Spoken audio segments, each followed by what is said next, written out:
Hello everyone, welcome to my channel UPSC with Lavisha. This is Lavisha, your UPSC mentor. और आज की class में हम cover करेंगे अर्ली मेडिवल हिस्ट्री को फ्रॉम 700 AD टू 1000 AD.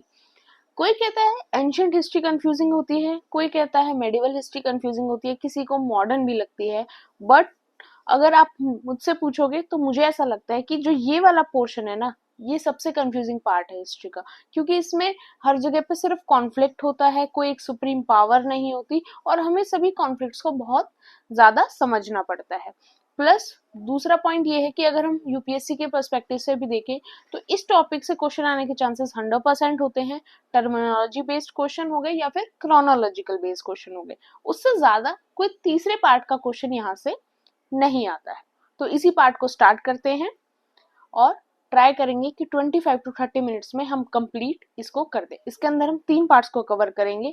एक आपका पालास, प्रतिहार्स एंड राष्ट्रकूटास के बीच में जो कॉन्फ्लिक्ट रहा नॉर्थ इंडिया के अंदर वो, एक the great imperial Chola empire को, और third one is Chalukyas, Pallavas and Pandavas के बीच में जो कॉन्फ्लिक्ट रहा उसको.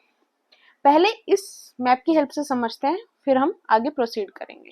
अब देखो क्या होता है, हमने अपनी एंशिएंट हिस्ट्री क्लास में हर्षा के किंगडम के बारे में देखा था. अब जब हर्षा का किंगडम इंडिया से खत्म हुआ हर्षा की डेथ के बाद, उसके बाद क्या हुआ कि हर्षा की जो डायनेस्टी थी, पुष्यभूति डायनेस्टी, वो तो खत्म हो गई. अब उसके बाद क्या हुआ, देखो पहले देखते हैं नॉर्थ इंडिया में क्या हुआ. उसके बाद नॉर्थ इंडिया में रहा 3 एम्पायर्स के बीच में कॉन्फ्लिक्ट. कौन कौन से? एक थे आपके प्रतिहार्स, एक थे आपके राष्ट्रकूटास और एक थे आपके पालास.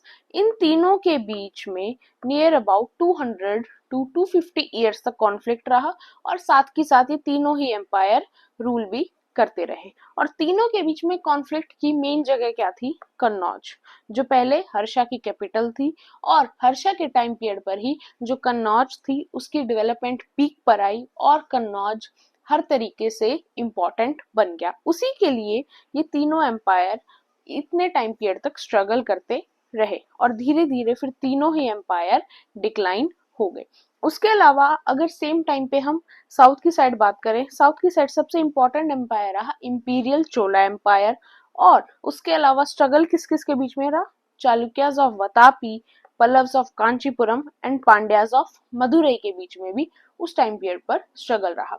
अब क्योंकि राष्ट्रकूटास यहाँ पर मिडल में है, नॉर्थ के भी साउथ के भी, तो राष्ट्रकूटास का स्ट्रगल चालुक्यास के साथ भी रहा और उधर प्रतिहारास और पालास के साथ भी रहा. अब ज्यादा ब्रीफ स्टोरी हमें इनकी नहीं देखनी है, हमें सभी किंगडम्स के बारे में हमें बेसिक नॉलेज को लेना है जो हमारे एग्जाम के लिए जरूरत है. उससे ज्यादा हमें एग्जाम में इसकी जरूरत नहीं है, ना प्रीलिम्स के अंदर ना मेंस के अंदर. यस, इफ अगर आपका ऑप्शनल हिस्ट्री होगा तो आपको जरूरत है, नहीं तो ना मेंस में उससे ज्यादा आपसे पूछने वाला है कोई और ना प्रीलिम्स में इससे ज्यादा आपसे क्वेश्चन यहाँ से आएगा. स्टार्ट करते हैं पहले. Struggle for Kannauj, Palas, Pratiharas and Rashtrakutas 880 to 1000 AD तक. Domination of Kannauj. कन्नौज क्यों जरूरी था? इस टाइम पीरियड पे क्या था, जो आपकी गंगा वैली थी, जो आपकी गंगा वैली वाला एरिया था, वो ट्रेड और कॉमर्स दोनों पर्सपेक्टिव से क्या था, काफी ज्यादा इंपॉर्टेंट था. तो इसका मतलब क्या था कि जिसका रूल कन्नौज पे हुआ वो एम्पायर ऑटोमेटिकली प्रॉस्परस हो जाएगा, ट्रेड कॉमर्स में बहुत अच्छा हो जाएगा. इसीलिए तीनों एम्पायर जो थे स्ट्रगल कर रहे थे कन्नौज के अंदर डोमिनेट करने को. तो सबसे पहले पालास के बारे में बेसिक चीजें जानते हैं. पालास के बारे में क्या है? हर्षा की डेथ के बाद क्या हुआ, ललिता आदित्य 724 टू 760 एडी के अंदर जो करकोता डायनेस्टी से बिलोंग करते थे, उन्होंने कन्नौज के अंदर एक ब्रीफ टाइम पीरियड तक रूल किया. फिर उसके बाद क्या हुआ, 750 एडी में पालास की शुरुआत हुई. पाला एम्पायर फाउंड किया. किसने फाउंड किया? हमें ये पता होना चाहिए, गोपाला ने किया. क्रोनोलॉजी के लिए जरूरी है कि गोपाला ने 750 के अंदर पाला एम्पायर की स्टार्टिंग की. गोपाला क्या थे, एक नॉर्मल फैमिली से बिलोंग करते थे and he did not unify the Bengal but also to control over the Magadhan region. तो इन्होंने क्या किया, ये यहाँ पर बंगाल को तो यूनाइट नहीं कर पाए बट जो ये मगध वाला रीजन था यहाँ पर गोपाला ने अपना रूल इस्टेब्लिश कर लिया था. उसके बाद क्या हुआ, अब गोपाला को किसने सक्सीड किया? धर्मपाला ने। ये भी काफी इंपॉर्टेंट रूलर था, आपको याद रखना। धर्मपाला ने सक्सीड किया। कब सक्सीड किया? 770 एडी के अंदर। अब उसके बाद क्या हुआ? प्रतिहारा रूलर, जो दूसरी डायनेस्टी थी, उसके एक रूलर थे जिनका नाम था गौड़। उनको उसी टाइम पीरियड पर, सेम जिस टाइम पर धर्मपाला का रूल चल रहा था पाला डायनेस्टी के अंदर, उस टाइम पर जो गौड़ रूलर थे प्रतिहारा के, उसको हराया था किसने? राष्ट्रकूटा ने। तो इस सिचुएशन का जो फायदा था वो किसने उठाया? इस सिचुएशन का फायदा उठाया धर्मपाला ने। धर्मपाला ने इस सिचुएशन का फायदा उठाया और जो कन्नौज था उसके ऊपर अपना कंट्रोल जमा लिया। तो अब यहाँ पर सिचुएशन क्या हो गई कि कन्नौज के ऊपर रूल किसका है? पालास का रूल है। यहाँ तक आपको चीज समझ में आ गई। फिर क्या हुआ? जिस टाइम पर धर्मपाला का रूल चल रहा था, उसने पूरे नॉर्थ वेस्ट इंडिया के अंदर पाला डायनेस्टी को इस्टेब्लिश कर दिया। उसके बाद क्या हुआ? नागाभट्टा सेकंड, ये एक प्रतिहारा रूलर थे। नागाभट्टा सेकंड के साथ क्या हुआ? धर्मपाला का क्लैश हुआ। किस टाइम पीरियड पे क्लैश हुआ? नियर अबाउट 8032, इस टाइम पीरियड के बीच में, 833 के एडी के टाइम पीरियड के बीच में प्रतिहारा रूलर नागाभट्टा से धर्मपाला का क्लैश होता है। किसके ऊपर? कन्नौज को कंट्रोल करने के ऊपर। यहाँ पर क्या होता है कि चीजें थोड़ी सी बिगड़ जाती हैं। धर्मपाला जो है वो हार जाते हैं और जो कन्नौज का रूल है वो इस टाइम पर नागाभट्टा सेकंड के अंडर आ जाता है। उसके बाद क्या होता है? धर्मपाला को सक्सीड करते हैं उनके सन देवपाला। देवपाला सक्सीड करते हैं। कब सक्सीड करते हैं? 810 एडी के अंदर। और इसी टाइम पीरियड पर क्या होता है? जो पालाज होते हैं वो ईस्टर्न इंडिया को डोमिनेट कर रहे होते हैं। मतलब ईस्टर्न इंडिया का कंट्रोल पालाज के पास यहाँ भी होता है। और इसीलिए उस टाइम पीरियड पर और क्या इंपॉर्टेंट चीज होती है कि जब तक धर्मपाला थे उन्होंने नालंदा यूनिवर्सिटी को भी दोबारा रिवाइव किया। साथ ही साथ क्या हुआ? एक इंपॉर्टेंट चीज क्या हुई? जो विक्रमशिला यूनिवर्सिटी थी उसको भी सेटअप किसने करवाया था? धर्मपाला ने ही करवाया था। अब और इम्पोर्टेंट चीज क्या है जो हमें पाला एम्पायर के बारे में पता होनी चाहिए कि जो बुद्धिस्ट स्कॉलर थे संतारिक्षकता एंड दीपनकारा, दोनों को इनवाइट किया गया था तिब्बत के अंदर, जहां पर उन्होंने न्यू स्कूल ऑफ बुद्धिज्म को स्टार्ट किया। ये सारे काम भी कब हुए? जब धर्मपाला का रूल चल रहा था। उसके बाद क्या था? Shailendra dynasty of south east Asia, उन्होंने भी पालाकोट के अंदर एक डेलीगेशन को भेजा था to maintain trade relations and commerce relation and to maintain healthy relations between both the dynasties, उसके लिए। तो इतना आपको पालास के बारे में पता होना चाहिए। अब देवपाला, धर्मपाला की डेथ के बाद जब देवपाला ने उनको सक्सीड किया तो कुछ टाइम तक मिड 9th सेंचुरी तक इन्होंने रूल किया और उसके बाद इनका रूल खत्म होता चला गया पालास का। अब हम समझते हैं प्रतिहार्स की स्टोरी। प्रतिहार्स, एक चीज तो ये थी कि ये राष्ट्रकूटा से लड़ते रहते थे। किस चीज के लिए? मालवा और गुजरात के ऊपर कंट्रोल के लिए। उसके अलावा क्या था? प्रतिहारा सबसे ज्यादा पावर में कब आए? जब नागाभट्टा वन में, नागाभट्टा वन जो इनके काफी फेमस रूलर थे, जब वो पावर में आए उस टाइम पर प्रतिहारस की जो पावर थी वो थोड़ी राइज होना स्टार्ट हुई। और उसके बाद क्या हुआ? जब तक ये टाइम पीरियड था ना, बिटवीन 790 टू 806 एडी, जो राष्ट्रकूटास थे वो रेगुलर बेसिस के ऊपर प्रतिहारस को डिफीट करते रहते थे। उसके बाद एक राजा आए जिसका नाम था किंग भोज। किंग भोजा, इनको ग्रेटेस्ट किंग माना जाता है प्रतिहारा एम्पायर का। इनके आने के बाद क्या हुई? थोड़ी सी सिचुएशन चेंज हुई। कैसे चेंज हुई? कि इन्होंने पहले क्या किया, जो प्रतिहारा एम्पायर था ना उसको ईस्ट में इस्टेब्लिश किया, ईस्टर्न इंडिया के अंदर इस्टेब्लिश करना स्टार्ट किया। अब ईस्टर्न इंडिया के जब वो एक्सटेंड कर रहे थे तो वहां पर उस टाइम पर पाला रूलर कौन थे? देवा पाला, जो धर्मपाला के सन थे। अब उसी बैटल के अंदर क्या हुआ? इन्होंने देवापाला को हरा दिया। मतलब जो पाला एम्पायर था वो ऑलमोस्ट एंड पर आ गया। फिर उसके बाद क्या हुआ? In the battle near the bank of Narmada river, Bhoja establish his sovereignty in some parts of Malwa and Gujarat. Malwa और गुजरात के कुछ पार्ट को उन्होंने राष्ट्रकूटा से लेकर उनको भी कहां पर? प्रतिहारा एम्पायर के अंदर मिला लिया।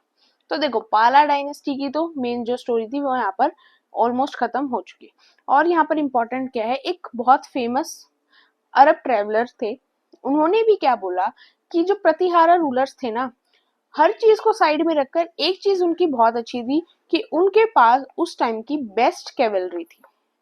उनके पास उस टाइम की बेस्ट कैवलरी थी इंडिया के अंदर। उसके अलावा क्या था कि उनके लिए हॉर्स ट्रेड बहुत ज्यादा इंपॉर्टेंट था। उसके बाद और चीज क्या थी कि Bhoja extended his empire in the east after the death of Devapala. मतलब कि जब पाला एम्पायर हमने अभी स्टडी किया, उसके अंदर कितना जानना जरूरी है कि धर्मपाला ने चीजों को एक्सटेंड किया, उसके बाद उन्होंने सारी चीज अपने बेटे देवपाला को दी, देवपाला को प्रतिहार एम्पायर के रूलर भोजा ने हराया। उसके बाद देवपाला की कुछ टाइम में डेथ हो गई और उसके बाद जो पाला एम्पायर था वो खत्म हुआ और पाला एम्पायर वाली जो जगह थी वो किसने कैप्चर कर ली, प्रतिहारा एम्पायर ने उस चीज को कैप्चर कर लिया। और ये सारी चीजें करने के बाद भोजा ने क्या किया, उन्होंने दो टाइटल को अडॉप्ट किया, एक अधिवराह और दूसरा मिहिर भोजा। अब उसके बाद एक रूलर आए जिनका नाम था प्रतिहारा एम्पायर में ही महेंद्रपाला। महेंद्रपाला वन ने क्या किया, वो क्या थे, भोजा के बेटे थे और वो उनके सक्सेसर बने भोजा की डेथ के बाद। भोजा की डेथ कब हुई, 885 एडी के अंदर। अब उसके बाद क्या हुआ, प्रतिहारा ने रूल किया 9th से मिड 10th सेंचुरी तक और उसके बाद जो उनका रूल था वो धीरे धीरे कर कर खत्म हो गया। इस तरह पाला एम्पायर खत्म, प्रतिहारा खत्म। अब कुछ इंपॉर्टेंट चीजें और देख लेते हैं प्रतिहारा एम्पायर के बारे में, फिर राष्ट्रकूटास पर शिफ्ट करेंगे। अल मसूदी जो बगदाद से बिलोंग करते थे, वो गुजरात आए थे 915 to 16। अगर फॉरेन ट्रेवलर की क्रोनोलॉजी में कुछ पूछा जाए तो आपको पता होना चाहिए अल मसूदी इस टाइम पीरियड के नियर अबाउट इंडिया आए थे और उन्होंने क्या देखा, प्रतिहारा एम्पायर की पावर, प्रेस्टीज और वास्टनेस को देखा उस टाइम पर, ये आपको पता होना चाहिए। और क्या है, एक राजशेखर जो उस टाइम पीरियड के बहुत फेमस पोएट और ड्रामेटिस्ट थे, उन्होंने क्या किया, वो भी क्या थे, प्रतिहारा एम्पायर के कोर्ट में ही बिलोंग करते थे।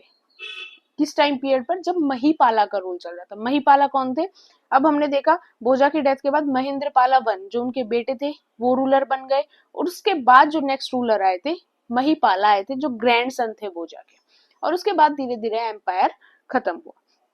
अब between 915 to 918 AD Rashtrakuta king थे इंदिरा थर्ड, जिन्होंने क्या किया, कन्नौज पर अटैक किया और सिटी को ही डिस्ट्रॉय कर दिया। और फिर एक और रूलर आए राष्ट्रकूटा के, कृष्णा थर्ड, जिन्होंने नॉर्थ इंडिया को इन्वेड किया, कब, 963 के टाइम पीरियड पे। और क्या किया, फिर प्रतिहारा के जो रूलर थे उनको हरा दिया। इस तरीके से क्या हुआ, सब कुछ एंड हो गया। हमने क्या बात की थी, स्ट्रगल किस किस के बीच में था, पालास, प्रतिहारास एंड राष्ट्रकूटास के बीच में। सबसे पहले पालास को देखा, पालास को खत्म किसने कर दिया, प्रतिहारास ने, खत्म हो गए। अब फिर प्रतिहारास का रूल था, वो नॉर्थ इंडिया को डोमिनेट कर रहे थे। फिर प्रतिहारास को लास्ट में खत्म किसने कर दिया, राष्ट्रकूटास ने। इतना समझ में आ गया। पालास के मेजर रूलर जो थे वो पता चल गया, प्रतिहारास के मेन रूलर थे किंग भोजा, वो पता चल गया। और अब हम बात करते हैं राष्ट्रकूटास की। The Rashtrakutas when Palas and Pratiharas were ruling north India, ये हमें पता है। उस टाइम पर राष्ट्रकूटास कहाँ थे, डेक्कन के रीजन में, जैसा हमने मैप में देखा। डांटी दुर्गा, ये आपको याद रखना है, डांटी दुर्गा, ये कौन थे, फाउंडर ऑफ राष्ट्रकूटा एम्पायर, जिन्होंने 8th सेंचुरी के अंदर राष्ट्रकूटा एम्पायर को फाउंड किया। कैपिटल क्या थी, मान्यखेत और Malkhed, near Gulbarga district Rashtrakuta empire की कैपिटल थी। अब राष्ट्रकूटास की फाइट जो थी वो सिर्फ पालास और प्रतिहारास तक नहीं थी। हमने जब मैप देखा था, जब भी हमने बात की थी, राष्ट्रकूटास की फाइट और कहां पर थी, जो नीचे चालुक्यास रूल कर रहे थे उनके साथ भी राष्ट्रकूटा एम्पायर की फाइट चल रही थी। तो गोविंदा थर्ड एक रूलर थे, किसके, राष्ट्रकूटास के ही, जो 793 to 814 एडी तक रूल कर रहे थे। और उसके बाद एक रूलर आए अमोघा वर्षा, 814 to 878 एडी। ये दो रूलर रहे जो टू ग्रेटेस्ट रूलर्स माने जाते हैं राष्ट्रकूटा एम्पायर के। उसके बाद कौन आए, इंदिरा थर्ड थे, जो क्या थे, इसी अमोघा वर्षा के ग्रैंडसन थे। उन्होंने क्या किया, had surpassed the rebellion in the far flung area of the empire। कुछ रिबेलियन को उन्होंने सरपास किया, कई जगह पर उन्होंने राष्ट्रकूटा एम्पायर को एक्सटेंड किया। अब अल मसूदी ने क्या बोला कि राष्ट्रकूटा किंग बलहारा, एक राष्ट्रकूटा किंग थे बलहारा, और वल्लभ राजा, वो क्या थे, ग्रेटेस्ट किंग थे उस टाइम पीरियड के। ये बात अल मसूदी ने कही। हम ग्रेटेस्ट किसको मानते हैं राष्ट्रकूटा एम्पायर में, किंग्स में, गोविंदा थर्ड और अमोघा वर्षा को, बट अल मसूदी ने अपनी राइटिंग्स में क्या बोला कि वो इनको ग्रेटेस्ट किंग मानते हैं उस टाइम पीरियड के। वो अल मसूदी का थॉट है, तो वो अगर अकॉर्डिंग टू अल मसूदी आप देखेंगे तो आप इनको मानेंगे। फिर क्या बात है कि कृष्णा वन जो 9342-963 तक रूल किया जिन्होंने, उन्होंने क्या किया, उस टाइम पर नीचे इंपीरियल चोला का एम्पायर चल रहा था, उसमें एक राजा थे परंटका वन, उनको डिफीट किया और साथ में जो नॉर्थन पार्ट था चोला एम्पायर का उसको कैप्चर कर लिया। इस तरीके से कॉन्फ्लिक्ट के अंदर जो आपका एम्पायर था राष्ट्रकूटा का, नियर अबाउट 200 साल तक चला। कहीं पर उन्होंने चीजों को डिफीट किया, कहीं पर वो खुद डिफीट हुए, और इस तरीके से मेनली जो डेक्कन पार्ट था उसके अंदर उन्होंने रूल किया। कन्नौज जिसके ऊपर कॉन्फ्लिक्ट था उसको उन्होंने क्या किया, डिस्ट्रॉय ही कर दिया at the end of the day. और लास्ट में चालुक्यास के साथ चलते हुए कॉन्फ्लिक्ट की वजह से राष्ट्रकूटा एम्पायर का भी डिक्लाइन हो गया। अब हमारे लिए इंपॉर्टेंट क्या है जानना कि कैलाशनाथ रॉक का temple of Ellora built by Krishna one, कि हमें ये बात पता होनी चाहिए जो कैलाशनाथ रॉक का टेम्पल था इलोरा का, वो किसने बनवाया था, कृष्णा वन ने बनवाया था, जो एक one of the famous Rashtrakuta king थे। एडमिनिस्ट्रेशन हमें पता होना चाहिए, सबसे ऊपर होता था किंग जिसको कमांडर इन चीफ माना जाता था, उसके बाद टेरिटरीज को डिवाइड किया जाता था। यही आपकी टर्मिनोलॉजी बेस्ड क्वेश्चंस होते हैं, तो आपको ये याद रखना है। सबसे पहले होता था राष्ट्र, जिसको हम नॉर्मल आज की भाषा में गवर्नर बोलते हैं। फिर उसके बाद होता था भुक्ति, जिसको आप प्रोविंसेस भी बोल सकते हो, जो आज के टाइम पे हम प्रोविंसेस बोलते हैं। उसके बाद होते थे मंडल्स, मंडलास। मंडलास क्या होते हैं, जो आज के टाइम पर आप जिसको डिस्ट्रिक्ट कंसिडर कर सकते हो। मंडलास के बाद होता था पटाला। पटाला क्या होता था, क्लस्टर ऑफ विलेजेस। जैसे कि डिस्ट्रिक्ट्स एंड डिस्ट्रिक्ट्स में 100 विलेज हैं सपोज करो, तो आपने 25 के 4 ग्रुप्स बना दिए विलेजेस के, तो उसको हम बोलेंगे पटाला, जो वो बोलते थे। और उसके बाद लास्ट में आपका आता था विलेज। ये उनकी एडमिनिस्ट्रेशन की सीक्वेंस थी, इससे ज्यादा आपको कुछ जानने की जरूरत नहीं। अब बात करते हैं चोला एम्पायर की। ओरिजिन कब हुआ चोला एम्पायर का, अगर आपने मेरी संगम एज वाली क्लास देखी होगी एंशिएंट हिस्ट्री में, तो हमने वहां पर चोला चेरास पांड्यास की बात की थी। उसी चोला चेरा पांड्यास में से 2 एम्पायर हैं, चोला और एक पांड्यास। पांड्यास ऑफ मदुरई जो रूल कर ही रहे थे, जिनका रूल नियर अबाउट 750 एडी पर आकर एंड हुआ, वही है चोला। अब चोला और इंपीरियल चोला में डिफरेंस ये है कि जो उस टाइम पर संगम एज के टाइम पर रूल कर रहे थे वो थे चोला, और उनको हम मानते हैं अर्ली चोला एम्पायर, अर्ली चोलास, जो बाद में एंड हो गए थे। और उसके बाद दोबारा एक चोला एम्पायर उभर कर आया सेम रीजन के अंदर। होपफुली जो अर्ली चोला थे वो उनके एंसेस्टर्स हों, बट जो बाद में चोला एम्पायर उभर कर आया उसको हमने नाम दिया इंपीरियल चोला। इंपीरियल चोला का क्या मतलब है, इंपीरियल क्यों बोला गया उनको, क्योंकि चोला एम्पायर ने ना एक अलग चीज की कि उन्होंने इंडिया में एक्सपेंड होने के बारे में नहीं सोचा। उन्होंने सोचा कि वो अपने एम्पायर को वर्ल्ड लेवल पर एक्सपेंड करेंगे, और इस तरीके से उन्होंने जो आपका श्रीलंका, इंडोनेशिया, फिलीपींस वाला एरिया, वहां पर चीजों को कैप्चर किया और वहां पर रूल किया। अब आगे बात करते हैं, फाउंडर कौन थे, विजय लाया, 1848 टू 1891 एडी तक। अब उन्होंने क्या किया विजय लाया, इन्होंने बेनिफिट उठाया किसका, जो पांड्यास और पल्लव्स के बीच में भी कंट्रोवर्सी उस टाइम पर चली रही थी, उसका इन्होंने फायदा उठाया।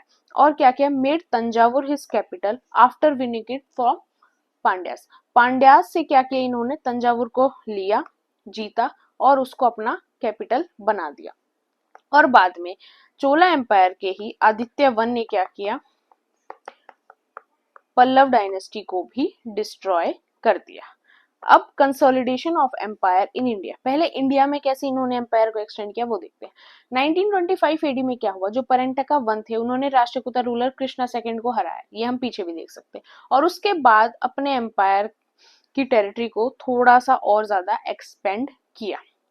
अब उसके बाद ये दो रूलर्स का रूल आया, राजराजा चोला वन जिन्होंने 1985 टू 1014 एडी तक रूल किया, दूसरे थे राजेंद्र चोला वन जिन्होंने 1012 से लेकर 1044 एडी तक रूल किया। ये दोनों मोस्ट पावरफुल रूलर माने जाते हैं चोला एम्पायर के। इसमें से जो राजेंद्र चोला वन थे, इनको जाना जाता है किस चीज के लिए, गंगईकोंडा चोलम के नाम से इनको जाना जाता है। क्यों जाना जाता है, ये नाम उनको क्यों मिला, for his massive victory over Odisha and Pala rulers in the Ganga basin, कि इन्होंने बाद में चलकर ओडिशा के ऊपर भी विक्ट्री ली और जो पाला रूलर्स का एरिया था वहां पर भी इनको विक्ट्री मिली, इसीलिए इनको गंगईकोंडा चोलम का टाइटल मिला। इसी नाम से इन्होंने क्या किया, इन्होंने अपनी नई कैपिटल कंस्ट्रक्ट की जिसका नाम था गंगईकोंडा चोलापुरम। ये भी आपको याद रखना है कि इस कैपिटल की कंस्ट्रक्शन किसने की थी, राजेंद्र चोला वन ने। अब बात करते हैं चोला एम्पायर के फॉरेन कन्क्वेस्ट के बारे में। परंटका वन ने श्रीलंका को कन्क्वेस्ट किया, was first Chola campaign of any foreign territory, जो पहला कन्क्वेस्ट था इंडिया से बाहर चोला एम्पायर का। और इसी कन्क्वेस्ट को फिनिश किसने किया, राजराजा चोला वन ने इसी कन्क्वेस्ट को फिनिश किया। सेकंड था राजेंद्र चोला ने अटैक किया कहां पर, श्री विजय एम्पायर, जो एम्पायर कहां था, साउथ ईस्ट एशिया के अंदर जो एम्पायर था उसको भी उन्होंने अटैक किया। बट क्या किया, चोला जो एम्पायर थे उन्होंने डिसाइड किया कि वो इन टेरिटरीज के ऊपर क्या करेंगे, इनडायरेक्ट रूल ही करेंगे। ऐसा नहीं है कि श्रीलंका जाकर वहां रूल करने लग गए या फिर साउथ ईस्ट एशिया जाकर वहां रूल कर, नहीं, उन्होंने यहाँ पर कंक्वेस्ट करने के बाद, जीतने के बाद इनडायरेक्ट रूल करने का डिसीजन लिया। अब बात करते हैं चोला एम्पायर को गोल्डन एज क्यों बोला जाता है, वो इतने अच्छे कैसे थे। उस टाइम पर जो एग्रीकल्चर था वो काफी अच्छा था। क्यों अच्छा था, क्योंकि उनके पास जो कैनाल नेटवर्क सिस्टम था चोलास का बनाया हुआ वो बहुत फेमस था। उसके अलावा उनके पास कुछ कनाल्स थी जिसमें से फेमस कनाल्स के नाम है उय्याकोंडम एंड राजेंद्र वाइकल, जो आज तक एग्जिस्ट करती हैं, इसलिए इंपॉर्टेंट है। और क्या था, उन्होंने काफी मैसिव वाटर टैंक्स भी बनवाए जिनमें से एक फेमस है आपका सोलागंगम, जो 16 माइल लॉन्ग वाटर टैंक था। कहाँ बनवाया था, गंगईकोंडा चोलापुरम के अंदर, जिसको क्या बोला जाता है, लिक्विड पिलर ऑफ विक्ट्री भी बोला जाता है। फिर एक बहुत फेमस यूनेस्को साइट है, नाम क्या है टेम्पल का, बृहदेश्वरा टेम्पल। इसको भी किसने बनवाया था, चोला एम्पायर के राजा वन रूलर ने 1010 एडी के अंदर बनवाया था, तंजावुर के अंदर। कौन से स्टाइल में बना हुआ है टेम्पल, द्रविडियन स्टाइल में बना हुआ है और ये यूनेस्को हेरिटेज साइट के अंदर इंक्लूडेड है।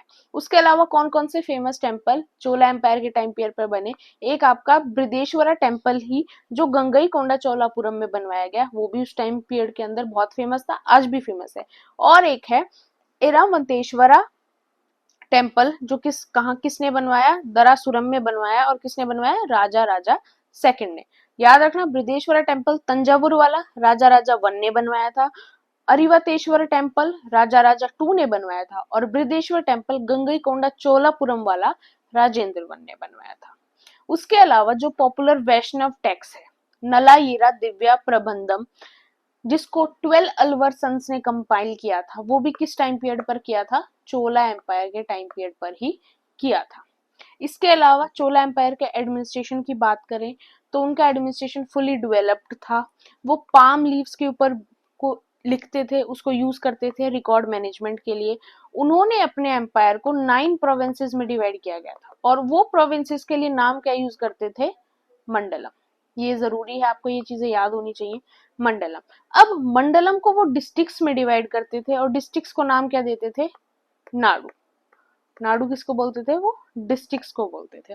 और उसके बाद आती थी विलेजेस। विलेजेस उनकी दो पार्ट्स में डिवाइडेड थी, एक उर और दूसरा सभा, ये भी इंपॉर्टेंट है। अब उर विलेजेस किसके लिए होती थी, सभी कास्ट के लोगों के लिए। वहीं जो सभा विलेजेस होती थी वो अग्रहारा विलेजेस होती थी, और वो किसको मिलती थी, सिर्फ ब्राह्मण्स को मिलती थी। और ब्राह्मण्स को कौन देते थे वो विलेजेस, किंग्स देते थे, ये आपको पता होना चाहिए। अब चोला एम्पायर का डिक्लाइन कैसे हुआ, जिस टाइम पर श्रीलंका के अंदर कुलोथुंगा थर्ड का रूल आया, जो सिंहला किंगडम से बिलोंग करते थे, उन्होंने वहां से चोलास को हटा दिया। उसके बाद पांड्यास का राइज हुआ, उन्होंने थोड़ा सा इस चीज के अंदर रोल प्ले किया कि चोला किंगडम डिक्लाइन हो जाए। उसके अलावा पांड्याज ने होयसलास को हरा दिया था और बाद में उन्होंने चोलास को भी नियर अबाउट 1279 एडी के आते आते उनको भी डिफीट कर दिया। उसके बाद जो राजेंद्र थर्ड का रूल चल रहा था, उस चीज के टाइम पर जो पांड्या का रूल था वो एक टॉप पर पहुंच चुका था और ऐसे करके सभी अदर एम्पायर जब एक्सटेंड हुए तो चोला एम्पायर धीरे धीरे कर कर खत्म हो गया। और मेजर रीजन क्या था कि बाद के जो रूलर आए चोला एम्पायर के वो इतने कैपेबल नहीं थे कि चीजों को मेंटेन रख पाए और इसलिए धीरे धीरे करके चीजें डिक्लाइन होती चली गई। अब last topic from early medieval histories, controversy between Pallavas, Chalukyas and Pandyas. इसमें से अब बात करते हैं सारी चीजें। ये कंट्रोवर्सी कहाँ की, आपकी पेनिनसुलर रीजन की। Status of the Deccan and south India. अब देखो, हमने ये बात एंशियंट हिस्ट्री में कर ली थी। आपने सातवानास का रूल एंशियंट में पढ़ा था, बिल्कुल पढ़ा था।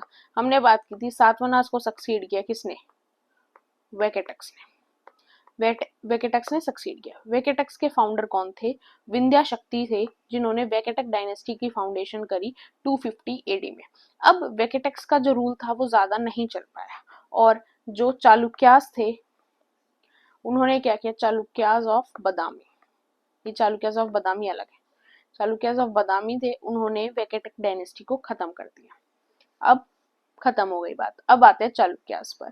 इन्होंने अपने किंगडम को फिर वेस्टर्न रीजन के अंदर इस्टेब्लिश किया और इनकी कैपिटल वहां पर क्या थी, चालुक्यास की वतापी, और नियर अबाउट 200 साल तक रूल किया। अब बात आ जाओ पहले पल्लव्स के ऊपर।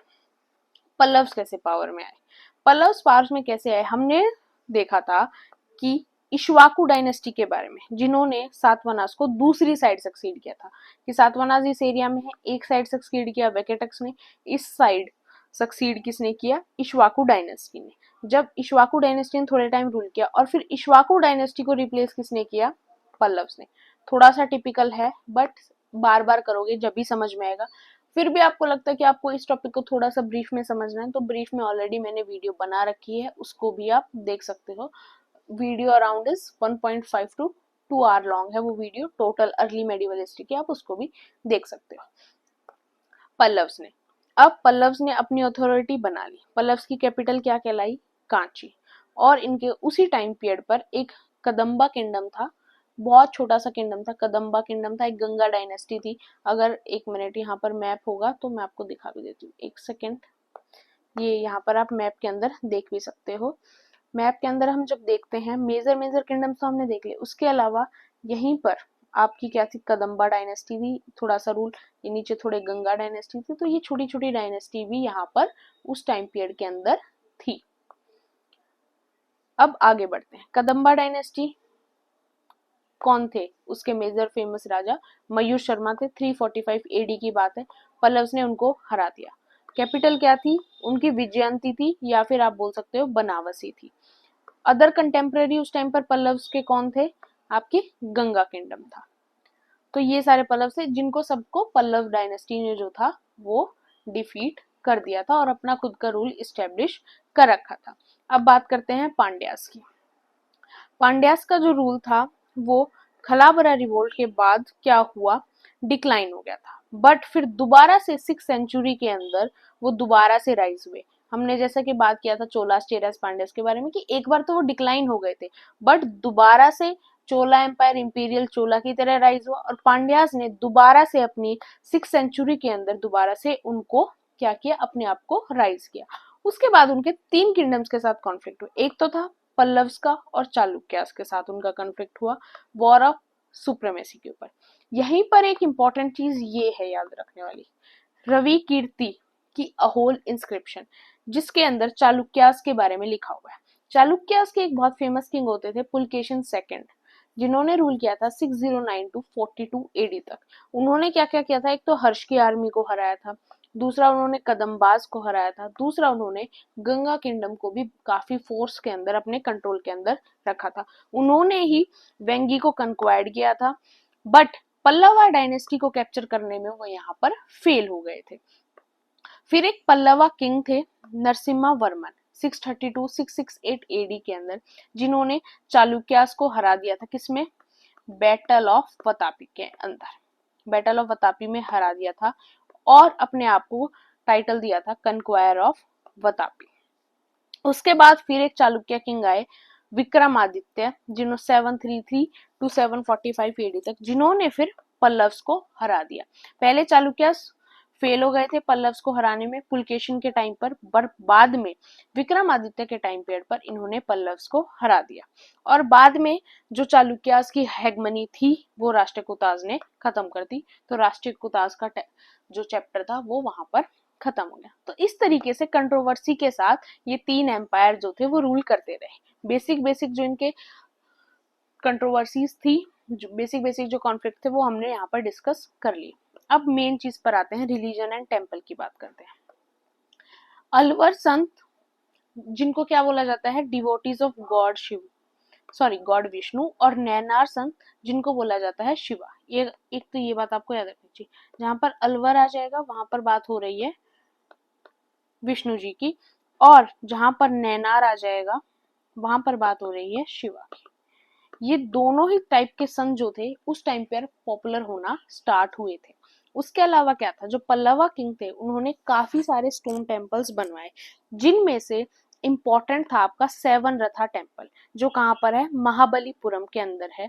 महाबलीपुरम एक पोर्ट सिटी के नाम से फेमस थी और वहीं पर ये सेवन रथा टेम्पल जो है वो काफी फेमस है। ये महाबलीपुरम के अंदर ये टेम्पल बनवाया किसने था, पल्लवा किंग नरसिम्हा वर्मन ने इसको बनवाया था। और महाबलीपुरम के अंदर ही एक और टेम्पल फेमस है जिसका नाम है शोर टेम्पल।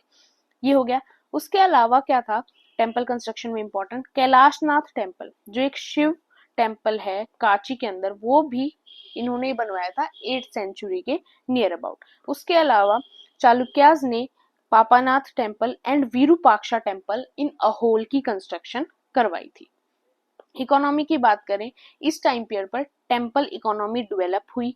उसके अलावा क्या हुआ, in addition to the land tax तो पहले से चलता आ रहा है, हर डायनेस्टी में आप देखते हो। उसके अलावा cereals, flower, milk, wood, grass were provided by the peasantry to the king. ये सारी चीजें भी एक्सचेंज होना स्टार्ट हो गई। अब ये एक इंपॉर्टेंट चीज है आपको याद रखनी है, एक है और एक है सभा और एक है नागारम। इन तीनों, ये क्या है, ये तीन टाइप के विलेजेस उस टाइम पर होते थे। और क्या होते थे, यूजुअल विलेजेस जहां पर नॉर्मली पीजेंट्री क्लास रहती थी, ये आपको याद रखना है। सभा क्या होती थी, वही सेम डेफिनेशन है, विलेज गिवन टू ब्राह्मण्स। नागरम क्या होते थे, जहां पर मेनली कौन रहते थे, ट्रेडर्स एंड मर्चेंट्स रहते थे।